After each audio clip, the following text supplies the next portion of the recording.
Hi guys, it's Donra, and I have the flu. I woke up with a horrible flu, but I don't care. I need to make this video at least. So we're gonna start a series of videos called "Why I Love Donald Trump." Okay, why I love Donald Trump. And so real quick for today's video, number one, I just want to say, okay, Donald Trump has received our president-elect, Donald Trump, has received a lot of criticism for use of his Twitter and other social media, and also in person, calling people out, like college students that ask him a question, or other politicians, or labor union people, or whatever. And so he'll be offended by something they say, and then he'll go on Twitter and tweet about it, and then they'll be like, the person will receive like 17 million death threats. And that's what happens. So he gets offended by something someone says or does.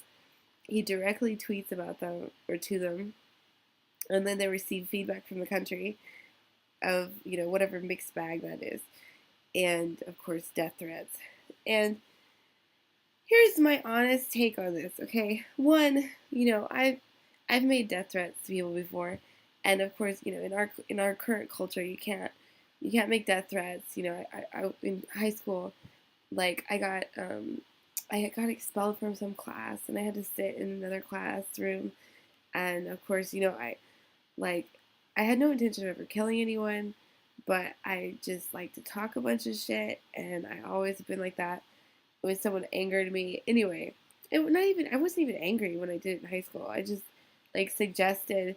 I made a joke, and I said, "Is there anyone who would take my $35 and kill Mrs. Vallon, one of my teachers, my drama teacher?" And so of course, and I wrote that like on the computer in another class, like a computer class. So of course the teacher turns it in. It's this huge hurrah. I have to apologize, and I have to get kicked out of this class, and I'm gonna sit in another class. And by the end of high school, I was pretty burnt. I didn't go to college. I was pretty burnt on the whole system, from a very young age. Even with psych meds and Prozac and all that stuff, I was still totally burnt. I think that actually made me more burnt, because if I hadn't been put on that, I think by the age of 12 or 13, I probably would have gone out to LA and gotten started in pornography or something, or something like that. Maybe not pornography. Maybe something that some way in which I could get a lot of attention.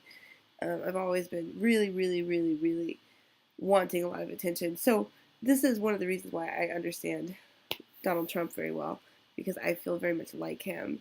I live for attention. I told my ex, I said, if there were 12 cameras on me all the time, it still wouldn't be enough. I'd still want more. And I love energy and attention. So whether it's negative or positive, it really just it's my favorite thing in the world. And it's good to just be honest about that. So anyway, the reason why, so I was talking about death threats, and of course we've got things, you're not supposed to threaten people, and whatever, you're not actually killing people. When you make a death threat, it's like, it's not the end of the fucking world. We're so scared of death threats. It's like the history of the world has been very violent. People actually killing each other, and now we're such little American cunts that, like, and not even cunts. Cunts like a power word. I don't even know what you would call us, but um, but we get all offended about a death threat. I call the authorities and blah blah blah. Whatever. It's because we're spoiled as fuck. We're very spoiled. Um, but anyway, the reason why I love the fact that Donald Trump uses his Twitter to directly tweet to people is because what it shows me is that, yes, of course he wants attention, of course he gets offended easily, all these things we don't like about him, whatever. But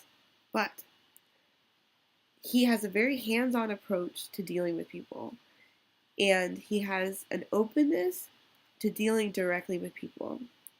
This is something that is very unique and is to be cherished, okay? Because let's say someone insulted Hillary or Obama or someone like that, and they say, I don't like your plan and blah blah blah. And what Hillary or Obama or all McCain or any of these people would do, they would have that person removed from the town hall, removed from the press whatever. They'd have them removed, and maybe banned, or maybe like beat up a little bit or whatever. But they would never get their answer to the question they asked. They would never. They would just be blacklisted, right? They would just be pushed away, and everyone would ignore them. And so we're so used to that. We're so used to, if someone has a subversive question or a subversive idea, we just ignore them and we blacklist them, blackball them. We don't put them in the media. We don't answer their questions. We don't acknowledge them as a human being. Oh, they're crazy. Kick them out. They're just a crazy poor person, and nobody needs to care at all about what they have to say.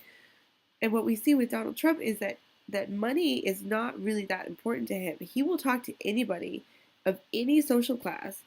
And yes, of course, he's gonna take people more seriously, maybe that have money a little bit, but not that much. He doesn't really give a shit about money. He doesn't really he likes attention a lot, but he doesn't. Money is not what drives him, and I love that. I love that he's willing to spend time and energy on people that don't have money, and that don't that are from all walks of life. Like, he's a down ass motherfucker. Donald Trump is a down ass motherfucker.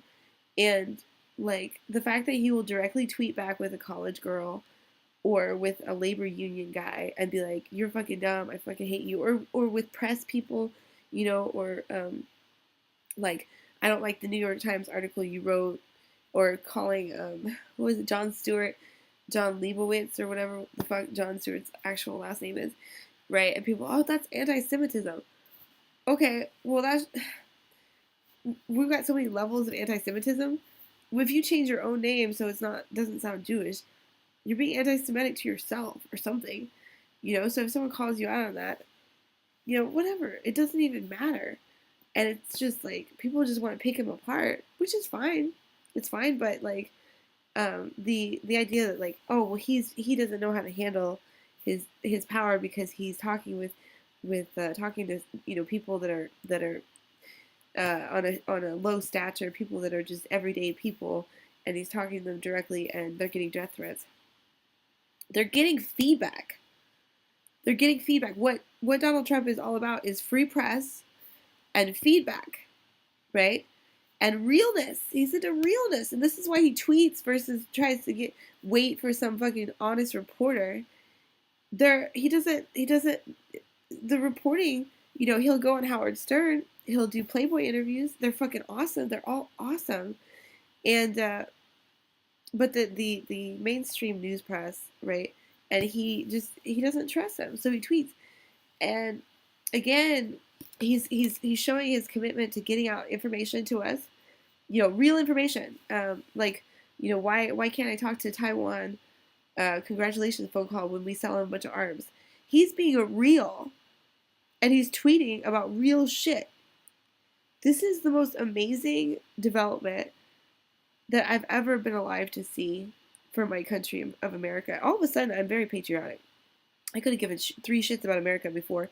Hate America, and I wanted to get out of America. Now, this is my home, and I'm in love with America now because of Donald Trump's victory. I mean, it's not black and white like that. I still want to travel. I still love traveling, and I'm sure I'll find dozens of places on the earth that I consider home. But anyway, this man is very, very smart, very, very smart.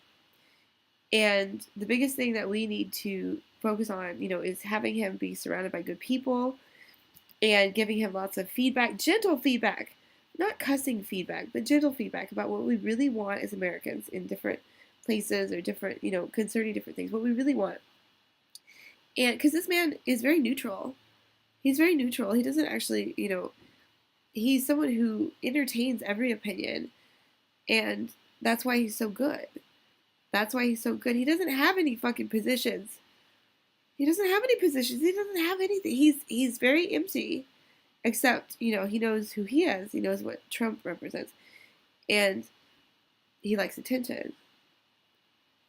And what is attention but interaction? I just think it's so wonderful. I think it's a doorbell. All right, I'm gonna go.